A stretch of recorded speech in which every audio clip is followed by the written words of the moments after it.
Hi there, my name is Toenjes, and this is our red-tailed hawk at Dodge Nature Center.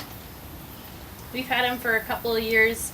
He is one of our raptors that lives here at Dodge.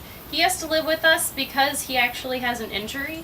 He was hit by a car, so he actually had a broken collarbone. That's this bone that you have right here. So he probably wouldn't be able to soar like most hawks up in the sky, because that's what a lot of hawks would do. During the daytime, they'd be up in the sky, soaring around on thermals, catching the hot air and going up higher and higher with their wings wide open. He probably wouldn't be able to sustain that kind of flight, which they need to be able to find their food.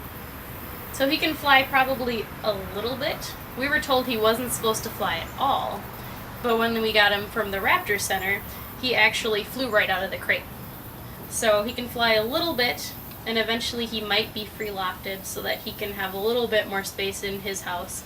But for now, when he lives in the mews, he's actually tethered, so he's on this thing that looks kind of like a leash that is around his ankles. So he's got kind of a leash around his feet so that he can't fly away and possibly hurt himself more.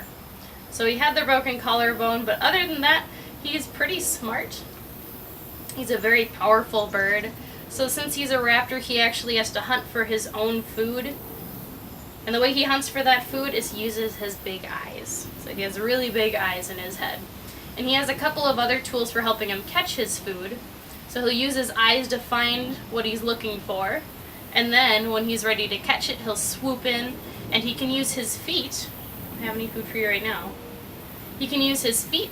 They've got really strong, sharp talons on them, and he can use that to catch his food, either in midair, or he could use it to help hold his food down after he's caught it. And then he has that hooked beak on his face that he can use to hold his food down with his feet and use that beak to pull back so that he can rip off chunks of food that are small enough for him to eat.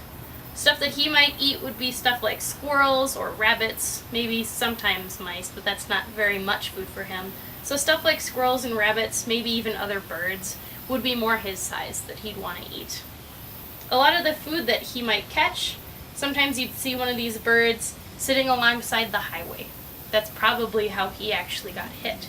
Is alongside the highway, there's all those really tall lamp poles.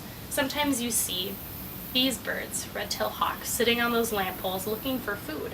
The reason they're looking for food there is oftentimes people will throw food outside the window. So if you've ever thrown an apple core, or if you finish your cheeseburger and you got a little bit of leftover bun and you throw it outside the window, what comes to eat it but little teeny mice and rabbits and squirrels and other sorts of animals that birds like this might actually eat.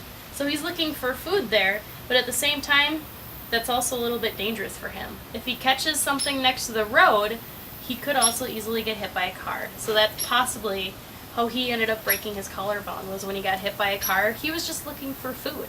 That was the place where he happened to find his food.